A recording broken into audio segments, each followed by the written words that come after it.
और सद्बुद्धि यज्ञ गवर्नमेंट सरकार ने जो है सद्बुद्धि देने वास्ते आज 9 दिन हो गया हमारा धरने रहा, मेरे बाद भी कार्रवाई नहीं हो रही, वास्ते सद्बुद्धि यज्ञ रखे गए। सद्बुद्धि रख करके और हमारे काम को किया जाए, नहीं तो हम आंदोलन जो है आगे उग्र होगा, उसकी समस्त जिम्मेदारी सरकार की होगी। पीछे जब तक ना हो जाए तब तक हम बिल्कुल हट धर्मी है और हमारा हट पूरा जब तक नहीं होगा हम धरने पर लगातार बने रहेंगे।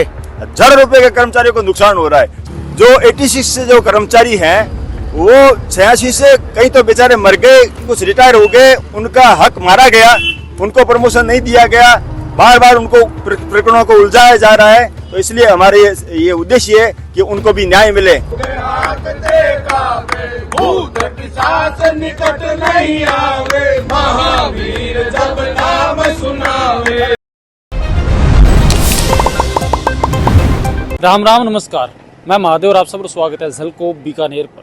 फिलहाल मैं टाइम शिक्षा निदेशालय है सामने खड़े हो और मैं दूसरी तरफ की बात करूं तो ये तरफ एक बार आप नज़र देख सको कि कई सारा जी का लोग है बैठे शिक्षा निदेशालय सामने। 18 कर्मचारी है जी का सद्बुद्धि यज्ञ है जी को कर रहे हैं। ये तरफ देख सको, आप देख सको है लोग है जी का सद्बुद्धि यज्ञ है जी को कर रहे हैं। क्या वास्ते करे कि कुछ बातचीत है, मैं पूरी बातचीत बताऊंगा, मैं आप लोगों ने बातचीत करूंगा।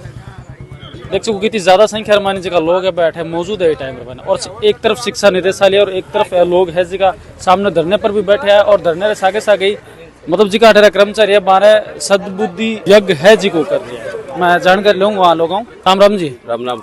अच्छा, आज वो सद्बुद्धि यज्ञ क्या वास्ते रखोगे? और सद्बुद्धि यज्ञ गवर्नमेंट सरकार ने जो है सद्बुद्धि देने वास्ते आज 9 दिन हो गया हमारा धरने रहा, मेरे बाद भी कार्रवाई नहीं हो रही, वास्ते सद्बुद्धि यज्ञ रखे गए। कि कुछ लाग रही है यज्ञ शायद ही को धुआं है वो अंदर तक भी जाओगे? बिल्कुल, इसका धुआं भी जाएगा और सरकार तक धुआं लगेगा भी, और ये हमारी कार्रवाई होगी, जल्दी से जल्दी कार्रवाई, हमें विश्वास है कि जल्दी कार्रवाई हो जाएगी और डीपीसी हो जाएगी हमारी।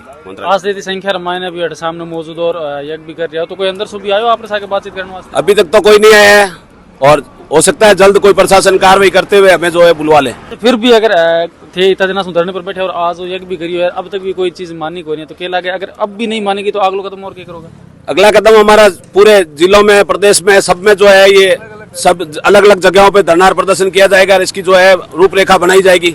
और भी कई सारे लोग आ रहे हैं, बातचीत करांगा। नमस्कार जी। पीछे जब तक ना हो जाए तब तक हम बिल्कुल हट धर्मी है और हमारा हट पूरा जब तक नहीं होगा हम धरने पर लगातार बने रहेंगे। इसके लिए सभी साथी कर्मचारियों का मैं धन्यवाद करता हूं। और बोलो ध्वजा बंधारी ने खमा, कमल नारायण जी आचार्य और हमारे संस्थापक और राजेश जी और मदन जी व्यास का भी जय जयकार करता हूँ। तो आपरे अटल जी की मुख्य मांग है 5 मांगा आप रखी गई है सामने, ये 5 मांगा मैं जाननी चाहूँ आप मुझसे के कुछ है जी की 5 मांगा आप लगा रखे? देखो, सबसे पहली तो हमारी डीपीसी की मांग है, मंत्रालय कर्मचारियों के अधिकारी और कर्मचारियों की, उसमें हमने रिव्यू और डीपीसी और नियमित डीपीसी की मांग हमने की है। दूसरी हमारी काउंसलिंग की मांग है। काउंसलिंग सारे डिपार्टमेंट में शिक्षकों की हो रही है, लेकिन मंत्रालय कर्मचारियों को छोड़ दिया गया है। डॉक्टर साहब ने आश्वासन दिया था सरकार ने, लेकिन अब तक उसकी पूर्ति नहीं है, इसलिए हमारी दूसरी मांग है। जो 86 से जो कर्मचारी हैं वो 86 से कई तो बेचारे मर गए, कुछ रिटायर हो गए, उनका हक मारा गया, उनको प्रमोशन नहीं दिया गया, बार बार उनको प्रकरणों को उलझाया जा रहा है। तो इसलिए हमारे ये उद्देश्य है कि उनको भी न्याय मिले।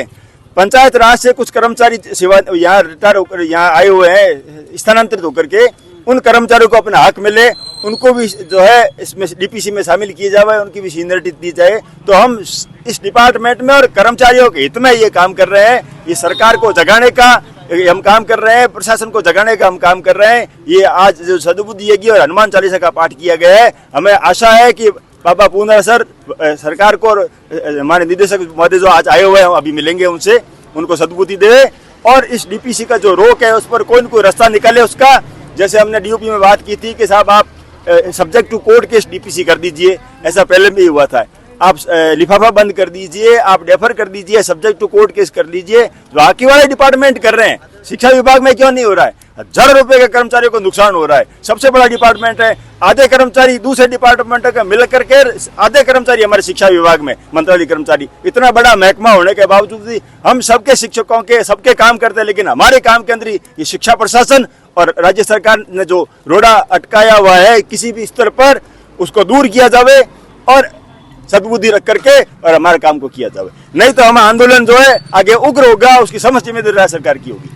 बहुत बहुत धन्यवाद आप लोग। कि मैं आप लोगों ने बता दूं कि आप इस तरफ देख सको ऊपर एक पीछे जो बैनर लगाएडो है, बैनर पर 5 मांगा है जी की भी राखुड़ी है कि मंत्रालय के स्वयं के अधिकारी एवं कर्मचारियों जी की रिव्यू और नियमित डीपीसी है जी की करो, और मंत्रालय स्वयं के अधिकारियों और कर्मचारियों के पदस्थापन काउंसलिंग है जी की भी करो। मेरे अलावा है कि लोक सेवा आयोग जी का चयनित उड़ा 1986 जी का कार्मिक है हमारी भी डीपीसी करो। बी के बाद रमायन दिव्यांगजनों और दिव्यांगजनों 2 जी की मांग और आप पीछे रख दी आपको के कुछ दिव्यांग जन के 2021 से सरकार ने लाभ दिया हुआ उनको डीपीसी रिव्यू करने का, लेकिन जो है ये प्रशासन जो है उसमें ढुलमुली नीति अपना रहा है। ये बहुत जरूरी है, सुप्रीम कोर्ट का भी फैसला है, दिव्यांग जन का कोई भी व्यक्ति जो है रिव्यू डीपीसी से वंचित नहीं रहना चाहिए। और 5वीं मांग जी की है पंचायत राज से स्थानांतरित होकर के कर्मचारी जो मंत्रालय आए हुए हैं उनको भी सीनियरिटी में शामिल करके उनकी भी डीपीसी की जाए। अब के लाग रही आज यज्ञ भी करी है आपने और कितना दिन बैठ तो लाग रही है। ऐसा है कि हम तो इस संकल्प को लेकर के बैठे हैं कि जब तक डीपीसी होकर के आदेश हमारे हाथ में नहीं आ जाते, काउंसलिंग के आदेश हमारे हाथ में नहीं आ जाते, तब तक ये धरना अनवरत जारी रहेगा। और ये जो यहाँ से जो चिनकारी बीकानेर से जो निकली है वो पूरे प्रदेश में फैल जाएगी। हम ये नहीं चाहते हैं, क्योंकि माननीय मुख्यमंत्री महोदय बार बार ये कह रहे कि हम समय पर डीपीसी कराएंगे। हमें माननीय मुख्यमंत्री पर पूरा भरोसा है, हमारे शिक्षा मंत्री जी पर भरोसा है, हमारे शिक्षा सचिव शिक्षा निदेशक भी इसके अंदर जो है वो पॉजिटिव है। लेकिन उसके बावजूद भी सिर्फ दिखावे की पॉजिटिव नहीं चाहिए, हमें वास्तविकता चाहिए, हमें वास्तविक लाभ चाहिए, हमारी वास्तविक डीपीसी चाहिए, मांगे हमारी वास्तविक रूप से माननी चाहिए, ये हम मांग कर रहे हैं। तो यहाँ लोगों का जी का विचार आगे जी की मांग ही आप लोगों के कुछ लाग रहे हो। और विशेष अनुरोध शिक्षा निदेशालय जी का अधिकारी है मानार तक आ रहा बातचीत करनी चाहिए आगे सागे बैठ जी को भी मसलो है। आप लोग हमारी बात सुन किताब सहमत हो वे बात मैंने कमेंट के माध्यम से जरूर बताओ, सागे सागे वीडियो ने शेयर भी कर दिया। और एक विशेष सूचना, अगर आप इलाके में भी कोई परेशानी है या फिर कोई बात है जी की झलको बीकानेर के माध्यम से रखनी चाहो तो नीचे जी का हमारा नंबर चल रहा है, अभी नंबर पर कॉल करते मन सूचना दे सको। और झलको बीकानेर ने अगर सब्सक्राइब नहीं करो तो सब्सक्राइब कर लो, साइड में बेल आइकन बटन दे बिना प्रेस कर लो और अपना फेसबुक पर पेज बिना फॉलो करना बिल्कुल भी ना भूलिए। धन्यवाद सर।